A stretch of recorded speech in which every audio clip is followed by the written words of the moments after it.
Proudest Project.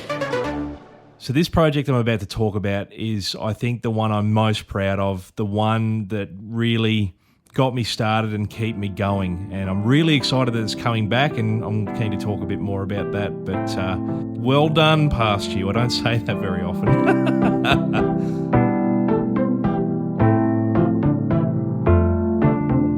Hi, and welcome to What I Might Say, the podcast where we dig up our past selves and give them some advice, but also think of some advice they'd give to us. I'm really excited about this episode because I get to talk about one of my favourite projects. And I'm really excited about it as well because it's coming back. I've decided to re-release it on the Noise Pilot network, and we're going to see what that looks like as it sort of gets released. Maybe we make some more episodes, but we'll get into that later. Here's what that project is and what it means to me and all that kind of stuff. So we've got to go back to 2017 when I was still at uni. I was in my final year and I'd got good enough grades to get into professional work placement. I was stoked about this because they got subbed out for the research units that no one wanted to do. So I got to do professional work placement in my third year of university, which is great.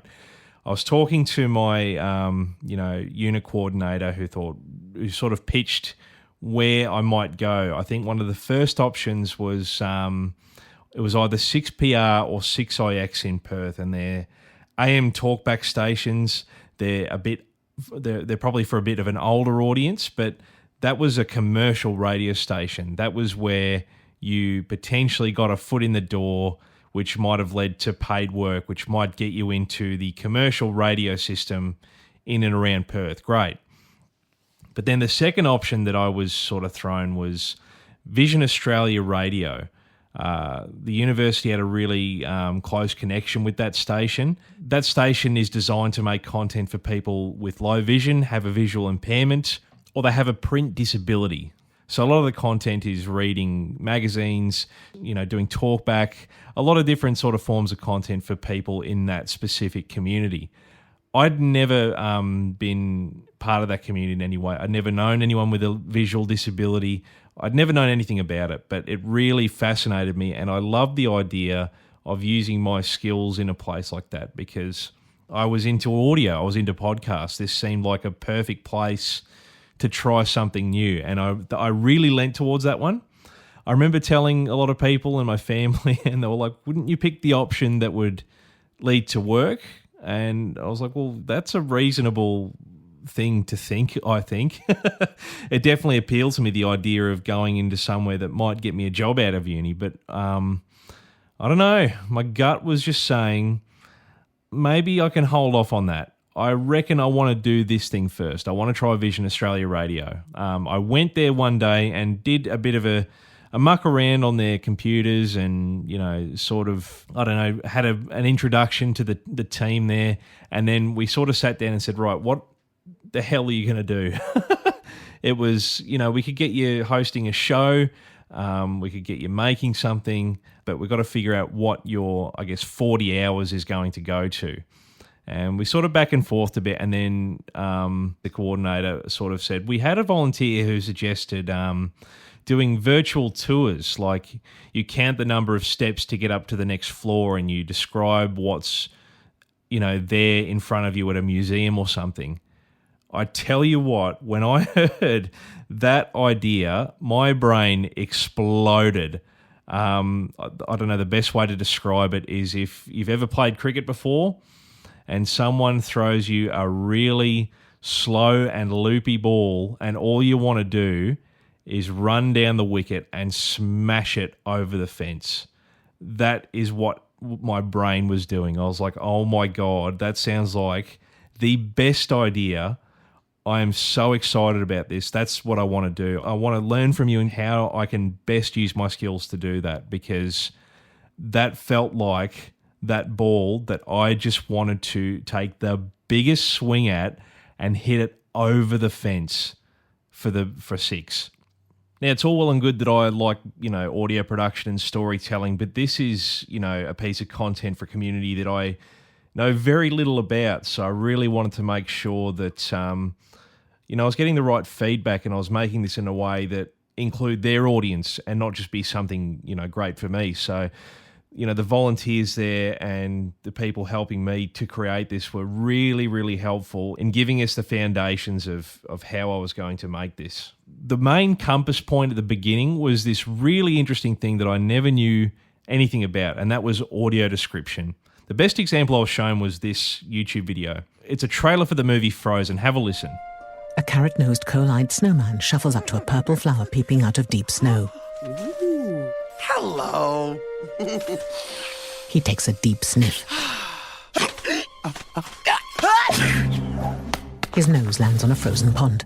The interesting thing is that's not the actual trailer. That voiceover's added later. That voiceover is describing what Olaf's doing. And there is an entire industry dedicated to this. You can go to live events and people will actually describe what's happening on the stage live. People get audio described content.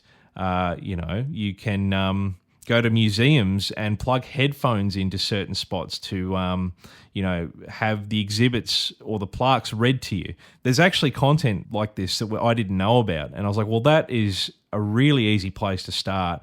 I need to be the one responsible for describing the rooms that I'm walking through, what I'm finding through these tours. What are the floors like? What are the rooms like? What am I feeling? All that kind of stuff. I can describe that as I'm going through as a tourist.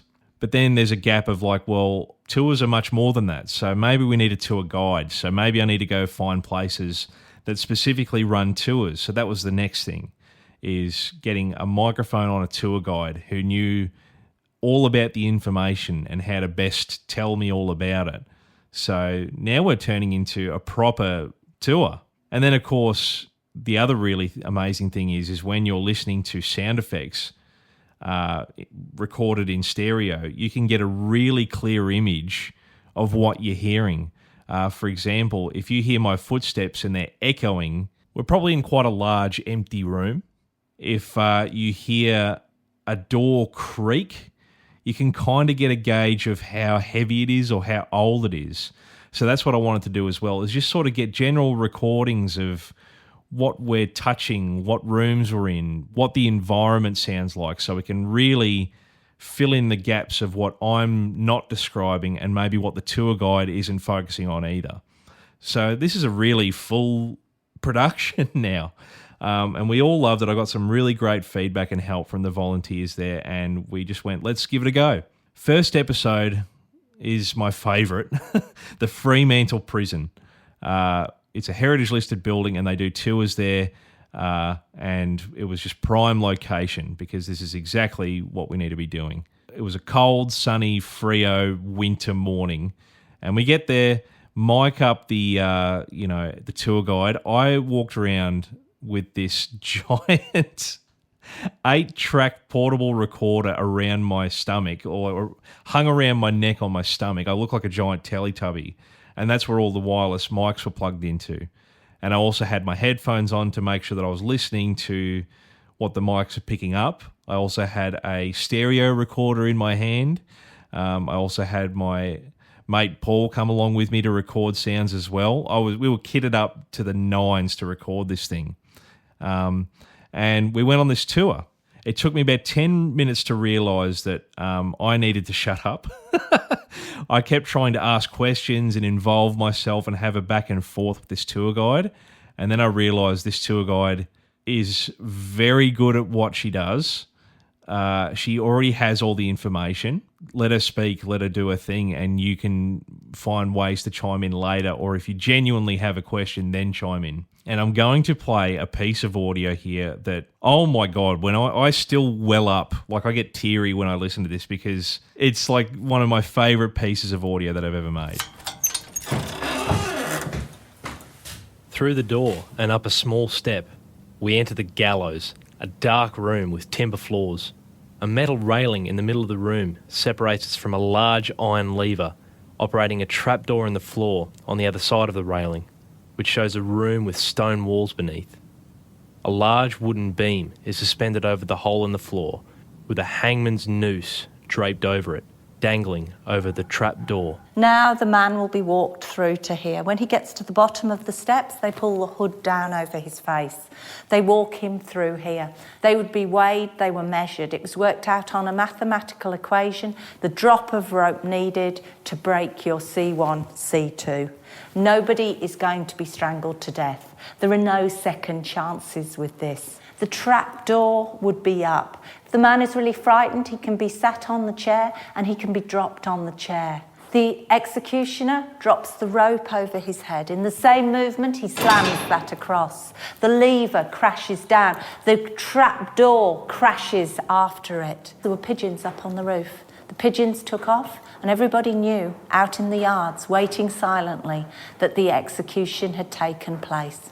Oh, man, it's pretty freaky, hey?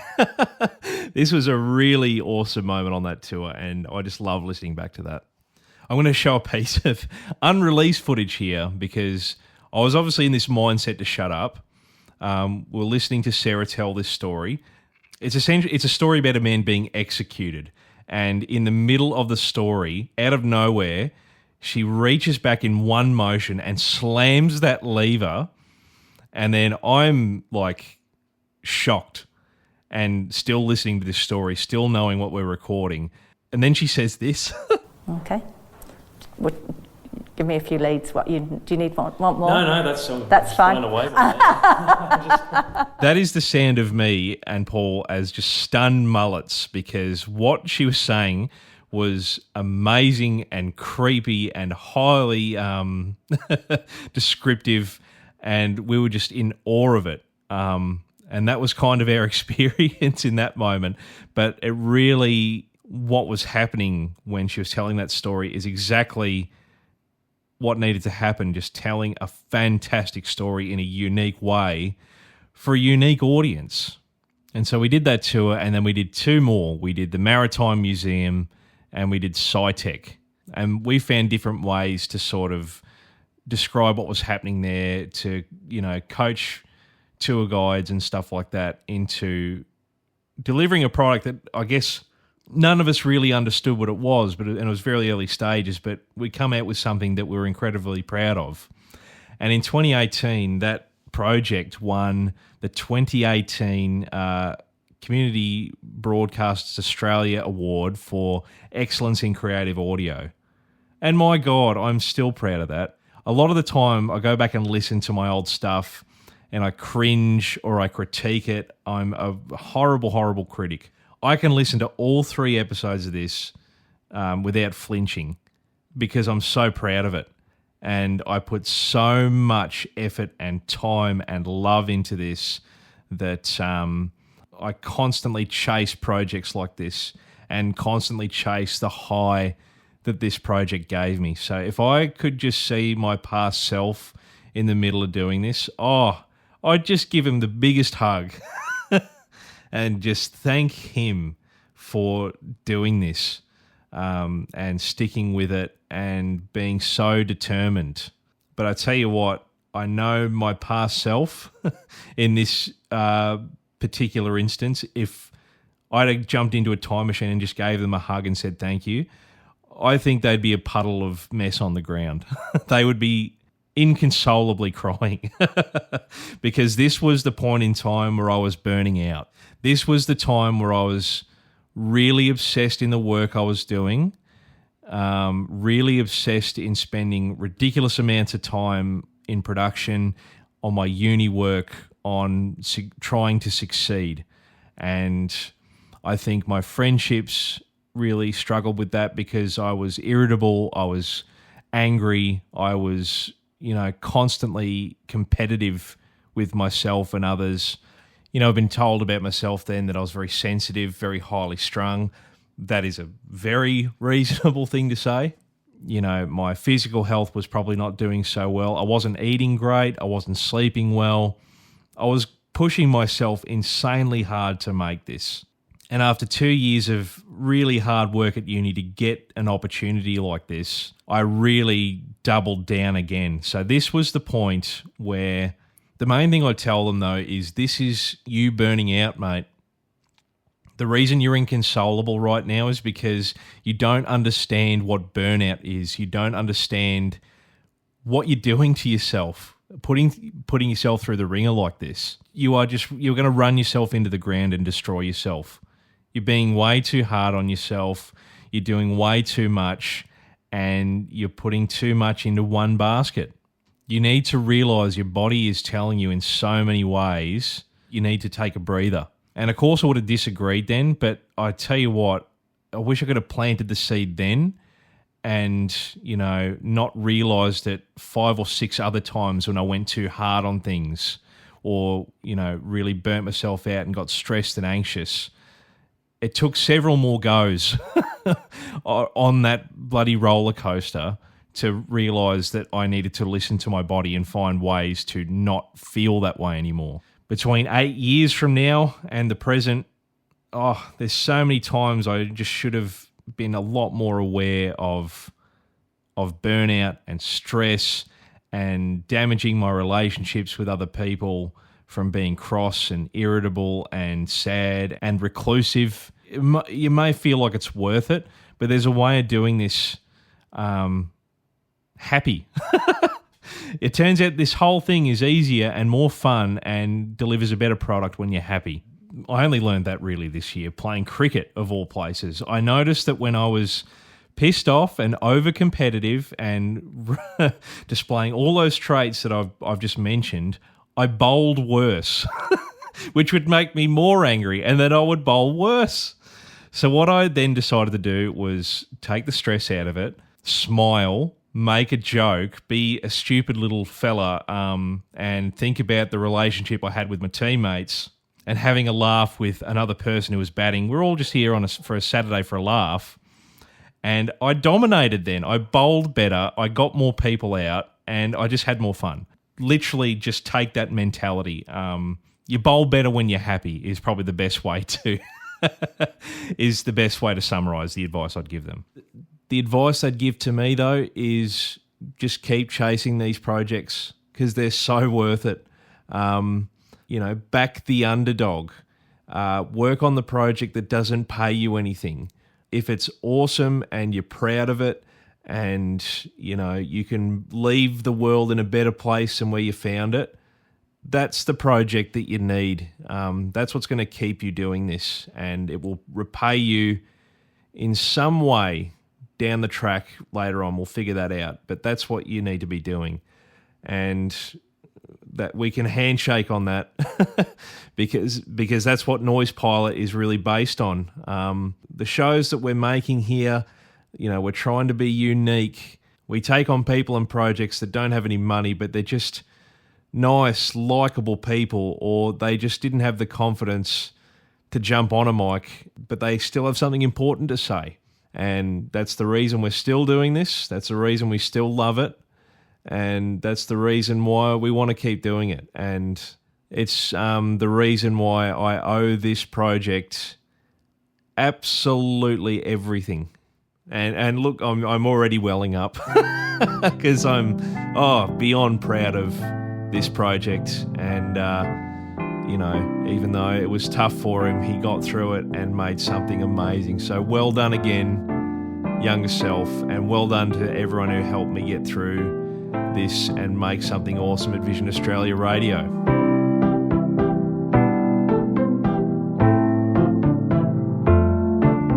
And of course, this is where I get to really excitedly announce that we're going to be releasing this as the Perth Tourist on the Noise Pilot Network in partnership with Vision Australia Radio. So really excited to show you more of that. So make sure you keep track of the Noise Pilot socials as more things come out about it. So thanks again for listening, and we'll catch you in the next one.